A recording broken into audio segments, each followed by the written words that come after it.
গৌতম বুদ্ধের অনুপ্রেরণামূলক গল্প। এক গ্রামে এক কৃষক খুব দুঃখে জীবন কাটাচ্ছিল।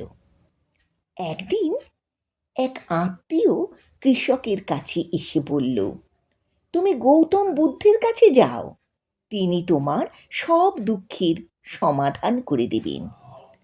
কৃষক তখন গৌতম বুদ্ধের কাছে এসে উপস্থিত হয়ে বলল, হে বুদ্ধ, আমি একজন কৃষক, চাষবাস করতে ভালোবাসি, কিন্তু অধিক বর্ষার জন্যে গত বছর আমার সব ফসল নষ্ট হয়ে গেছে। সারা বছর খাবার জন্যে আমার কিছুই ছিল না। এই বছরও ফসল লাগিয়েছিলাম, কিন্তু প্রচুর বৃষ্টি হওয়ার ফলে এই বছরও সমস্ত ফসল নষ্ট হয়ে গেছে। তারপর কৃষক বলল, আমি বিবাহিত, স্ত্রী আমাকে খুব ভালোবাসে, আমিও ওকে খুব ভালোবাসি, কিন্তু মাঝে মাঝে স্ত্রী আমার সঙ্গে ঝগড়া করে। তখন কখনো কখনো আমার মনে হয়, স্ত্রী যদি আমার জীবনে না থাকতো তাহলে খুব ভালো হতো। আমার ছেলেমেয়েরা খুব ভালো, কিন্তু কখনো কখনো তারা আমার কথা শোনে না। তখন আমার মনে হয় ওরা আমার সন্তানই নয়। এইভাবে কৃষক তার জীবনের সমস্ত সমস্যার কথা একে একে গৌতম বুদ্ধকে জানালো। তারপর কৃষক মন হালকা করে বুদ্ধদেবের সামনে বসে অপেক্ষা করতে লাগলো, এই ভেবে যে বুদ্ধদেব নিশ্চয়ই তার সমস্যার প্রতিকার করবেন। কিন্তু গৌতম বুদ্ধ কিছুই বললেন না। তখন কৃষক গৌতম বুদ্ধকে বলল, আমি আপনার কাছে আমার সমস্যার সমাধানের জন্য এসেছি, আপনি কোনো সমস্যার সমাধান করে দেবেন না? বুদ্ধদেব বললেন, আমি তোমায় কোনো সাহায্য করতে পারবো না। কৃষক অবাক হয়ে বলল, সবাই বলে আপনি সব দুঃখের সমাধান করে দেন, তাহলে কি আমি গরিব কৃষক বলে আপনি আমায় সাহায্য করবেন না? বুদ্ধদেব বললেন, সবার জীবনে কঠিন পরিস্থিতি আসে, আবার চলেও যায়।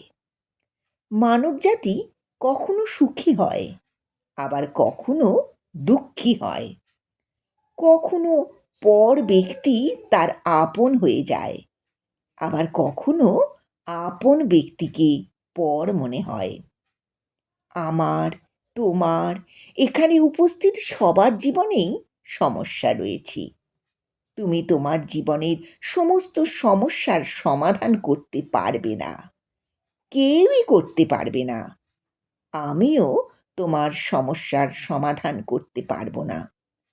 তুমি যদি কঠোর পরিশ্রম করে তোমার সমস্যার সমাধান করে ফেলো, দেখবে আবার নতুন সমস্যা তোমার জীবনে এসে উপস্থিত হবে। জীবনের কোনো ভরসা নেই। তুমি যাদের খুব ভালোবাসো তারাও তোমাকে একদিন ছেড়ে চলে যাবে। আবার এমন একদিন আসবে তোমার জীবনও তোমাকে ছেড়ে চলে যাবে। এটাই জীবন চক্র। সমস্যা 100 বছর আগেও যেমন ছিল, 1000 বছর আগেও যেমন ছিল, তেমনই থাকবে।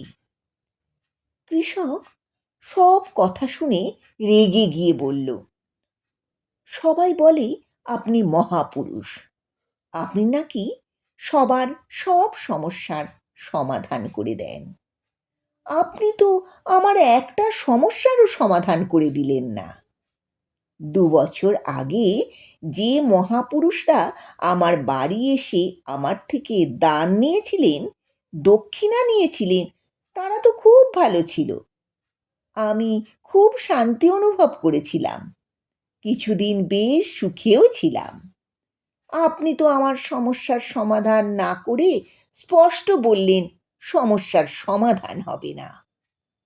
বুদ্ধদেব বললেন, তুমি ওইসব করার জন্যে তোমার জীবন থেকে কি দুঃখ চলে গেছে? তুমি কি আগের থেকে বেশি দুঃখে নেই? এই দুঃখ কোনো দিনও শেষ হবে না। কৃষক বলল, তাহলে কি আমি মেনে নেব যে আপনি কোনো সমস্যার সমাধান করতে পারবেন না? তাহলে আপনার উপদেশ কি কাজে লাগবে? বুদ্ধদেব বললেন, তুমি তো এই চাও যে তোমার জীবনে যাতে কোনো সমস্যাই না থাকে। এই সমস্যার জন্যই তোমার সমস্ত সমস্যার জন্ম হয়েছে। তুমি সর্বদা ভাবো তোমার মতো দুঃখে আর কেউ নেই। এটাই তোমার দুঃখকে আরও বাড়িয়ে দিচ্ছে। তুমি একবার তোমার চারপাশে তাকিয়ে দেখো, ওরা কি তোমার থেকে কম দুঃখে রয়েছে? তোমার কাছে যেমন নিজের দুঃখ বড়, তেমনি এই পৃথিবীতে সবার কাছে নিজের দুঃখই বড়। নিজের আত্মীয় স্বজনের সমস্যা বা দুঃখের ব্যাপারে কিছু চিন্তা করলেও দূরের লোকেদের ব্যাপারে তো কোনো চিন্তাই করি না। ওই সমস্যাই যদি নিজের ব্যাপারে হয়ে থাকে তাহলে আমরা খুবই বিচলিত হয়ে পড়ি। অন্যের দুঃখে এবং সমস্যায় আমরা উপদেশ বা সান্ত্বনা দেওয়ার চেষ্টা করি, কিন্তু যখন সেই ঘটনায় আমাদের নিজেদের সাথে ঘটে তখন সেই উপদেশ আমরা বুঝতে পারি না। আমরা শুধু আমাদের দুঃখে দুঃখী হতে পারি। যদি তুমি চাও তোমার জীবনে সর্বদা সুখ থাকুক, সেটা সম্ভব নয়। আর তুমি যদি চাও তোমার জীবনে সর্বদা দুঃখ থাকুক, এটাও সম্ভবপর নয়। সুখ দুঃখ প্রত্যেকের থাকে, কোনোটাই স্থায়ী নয়। কোনো না কোনো সময়ে ঠিকই চলে যাবে। সুখ ও দুঃখকে আসার জন্যে আমরা বাধা দিতে পারি না। সুখ দুঃখ আমাদের জীবনে যাতে প্রভাব না ফেলে সেই রকম ব্যবস্থা আমরা করতে পারি। এই সার কথাটা বুঝতে হবে। জীবনে সমস্যা আসবেই, কিন্তু আমি যেন এই সমস্যার জন্যে বিভ্রান্ত না হই, বিচলিত না হই।